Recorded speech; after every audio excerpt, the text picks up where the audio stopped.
श्री कालिका अष्टक ध्यान।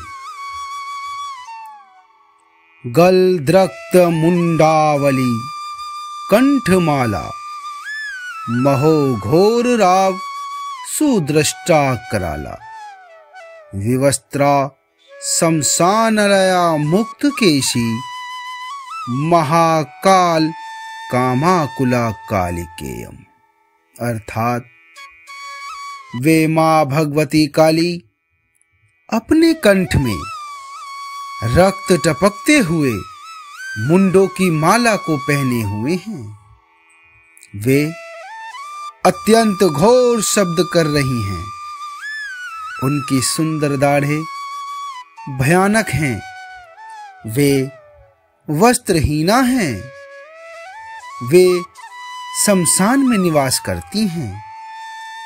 मां के केस बिखरे हुए हैं और वे महाकाल के साथ कामातुर हो रही हैं। भुजे वाम युग में वीरो वसी दधाना वरम दक्ष युग में भयम वै तथैव। सुमध्या अपि तुंग स्तना भर नम्रा लस द्रक्त स्रक्कद्वया सुस्मितास्या। मां ने अपने दोनों बाएं हाथों में नरमुंड तथा खड्ग को धारण किए हुए हैं। अपने दोनों हाथों में वर तथा अभय मुद्रा लिए हुए हैं। मां सुंदर कटी वाली उत्तुंग स्तनों के भार से झुकी हुई सी दो रक्तमालाओं से सुशोभित तथा मधुर मुस्कान से युक्त हैं। सब द्वंद्व कर्णावतंसा सुकेशी लसत प्रेत पाणिम प्रियक्त कंकांची सवाकार मच्चाधिरूढ़ा शिवा भी स्वतुद्रक्षु शब्दाय माना अभिरेजे।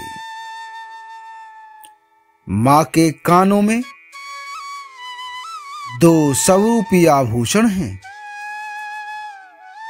उनके केस बहुत ही सुंदर हैं। वे सबों के हाथों से सुशोभित करधनी को धारण किए हुए हैं।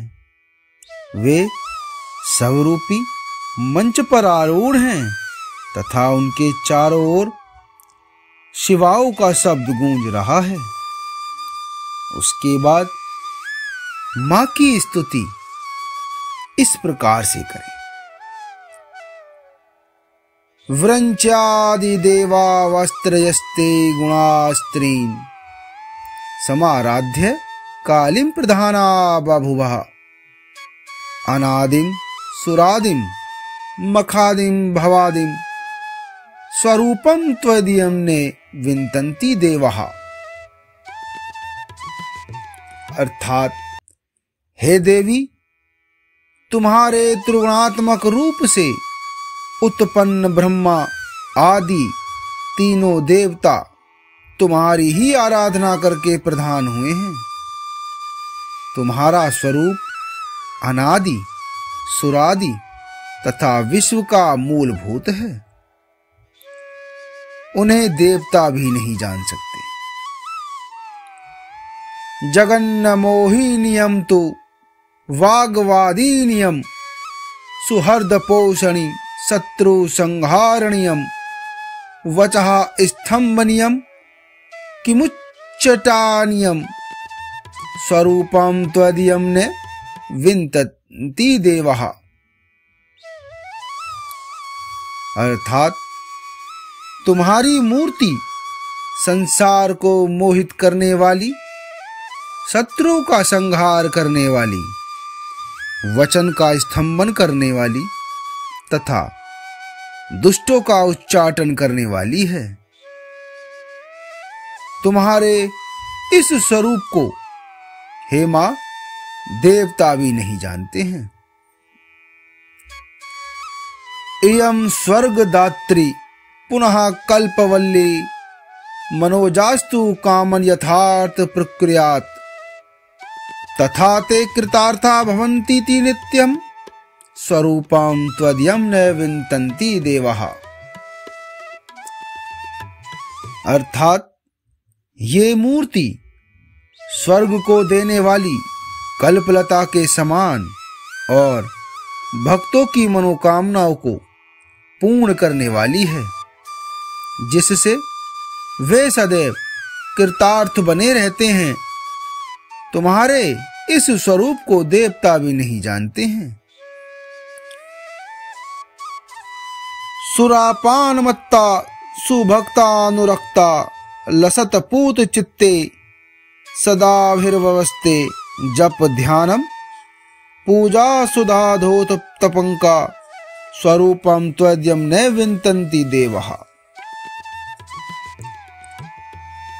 अर्थात तुम सुरापान से मस्त रहती हो तथा अपने भक्तों पर कृपा बिखेरती हो। जप ध्यान पूजा रूपी अमृत से निर्मल तथा पवित्र हृदय से तुम्हारा आविर्भाव सुशोभित होता है। तुम्हारे इस स्वरूप को देवता भी नहीं जानते हैं। चिदानंद कंदम हंसन मंद मंदम सरच चंद्रम कोटि प्रभा पूज्य बिंबम मुनि नाम क्वीनाम हृदि घोतमानम स्वरूपम त्वदयं न विन्तन्ति देवः। अर्थात तुम चिदानंद की मूल मंद मंद मुस्काने वाली करोड़ों शरद चंद्रमाओं की प्रभा से युक्त मुख वाली एवं मुनियों तथा कवियों के हृदय को प्रकाशित करने वाली हो। हे मां, तुम्हारे इस स्वरूप को देवता भी नहीं जानते हैं। महामेघ काली सुरक्ता अपि शुभ्रः कदाचिद् विचित्रा कृति योगमाया न बाला न वृद्धा न कामातुरापि स्वरूपम त्वदयं न विन्दन्ति देवः। अर्थात तुम महामेघों के समान कृष्ण वर्णा रक्त वर्णा तथा शुभ्र वर्णा बीघ हो। तुम कभी कभी विचित्र आकृति को धारण करने वाली योग माया भी हो। तुम न बाला हो न वृद्धा हो और न कामातुरा हो। तुम्हारे इस स्वरूप को हे मां देवता भी नहीं जानते हैं। क्षमा स्वपराधम महागुप्त भावम मया लोक मध्ये प्रकाशीकृतम यत् तव ध्यान पूतेन चापल्य भावात् स्वरूपम त्वदयं न विन्तन्ति देवः। अर्थात हे मां, मैंने तुम्हारे ध्यान से पवित्र चापल्य भाव से तुम्हारे अत्यंत गुप्त भाव को जो संसार में प्रकट कर दिया है, उस अपराध के लिए तुम मुझे क्षमा करो। तुम्हारे इस स्वरूप को हे मां देवता भी नहीं जानते हैं।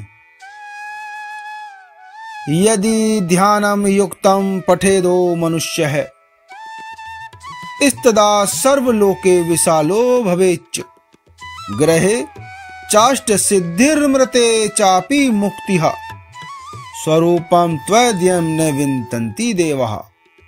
अर्थात हे मां, जो मनुष्य ध्यान युक्त होकर इस अष्टक का पाठ करता है, वह संपूर्ण संसार में उच्च पद प्राप्त करता है।